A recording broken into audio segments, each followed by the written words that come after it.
बोलिए छठी मैया की जय। छठ पूजा की कथा कार्तिक मास के शुक्ल पक्ष की चतुर्थी से शुरू होकर सप्तमी तक चलने वाला छठ महापर्व 25 से 28 अक्टूबर 2025 तक मनाया जाएगा। कहते हैं जो भी श्रद्धा से छठी मैया की कथा सुनता है उसके जीवन में सुख शांति और समृद्धि आती है। तो आइए सुनते हैं छठ मैया की कथा। हिंदू धर्म में छठ पूजा का विशेष महत्व है। छठ पूजा का महापर्व भारतीय संस्कृति का अत्यंत पवित्र और आस्था से जुड़ा उत्सव माना जाता है। इस पर्व में सूर्य देव और छठी मैया की पूजा का विशेष विधान है। 4 दिनों तक चलने वाले इस अनुष्ठान की शुरुआत इस साल आज यानी 25 अक्टूबर 2025 को नहाए खाए से हो रही है और इसका समापन 28 अक्टूबर को उदयगामी सूर्य को अर्घ्य अर्पित करने के साथ होगा। कहा जाता है कि छठ व्रत का संबंध प्राचीन काल से है। पौराणिक मान्यताओं के अनुसार त्रेता युग में भगवान श्री राम और माता सीता ने अयोध्या लौटने के बाद सूर्य देव की उपासना की थी। वहीं द्वापर युग में कर्ण और द्रौपदी ने भी सूर्य देव की आराधना की थी। इसके अलावा राजा प्रियवन द्वारा की गई पूजा से छठ महापर्व का आरंभ माना जाता है। ऐसे में यहाँ जाने संपूर्ण पौराणिक व्रत कथा। 4 दिनों तक चलने वाला छठ का व्रत। छठ पूजा की शुरुआत नहाए खाए से होती है, जिसमें व्रती स्नान कर पवित्र भोजन करते हैं और अगले दिन से व्रत की तैयारी करते हैं। दूसरे दिन यानी 26 अक्टूबर को खरना मनाया जाएगा। इस दिन व्रती पूरे दिन उपवास रखकर शाम को गुड़ की खीर और रोटी का प्रसाद ग्रहण करते हैं। इसके बाद वे निर्जला उपवास रखते हैं, यानी कुछ भी जल या अन्न ग्रहण नहीं करते। तीसरे दिन 27 अक्टूबर को संध्या अर्घ्य दिया जाएगा, जब व्रती नदी, तालाब या घाट पर सूर्यास्त के समय अस्ताचलगामी सूर्य को अर्घ्य अर्पित करते हैं। अगले दिन 28 अक्टूबर को उगते सूर्य को अर्घ्य देकर व्रत की समापन किया जाता है। यही छठ पूजा का सबसे महत्वपूर्ण क्षण माना जाता है।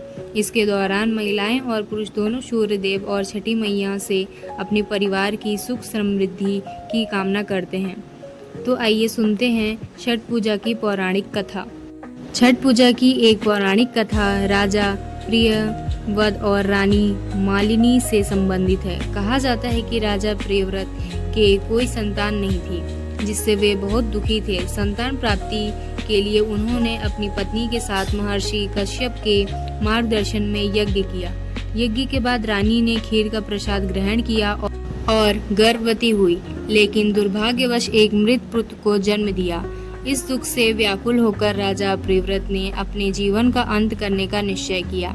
तभी उसके सामने एक दिव्य देवी प्रकट हुई, जिन्होंने कहा, मैं ब्रह्मा जी की पुत्री और सृष्टि की छठी शक्ति हूँ, इसलिए मुझे षष्ठी देवी या छठी मैया कहा जाता है।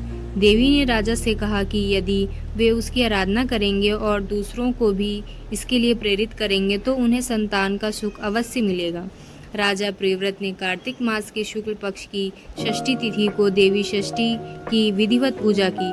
परिणाम स्वरूप उन्होंने एक पुत्र की प्राप्ति हुई। तभी से इस दिन छठी मैया की पूजा करने की परंपरा शुरू हो गई। भगवान राम और माता सीता ने भी की थी सूर्य देव की पूजा।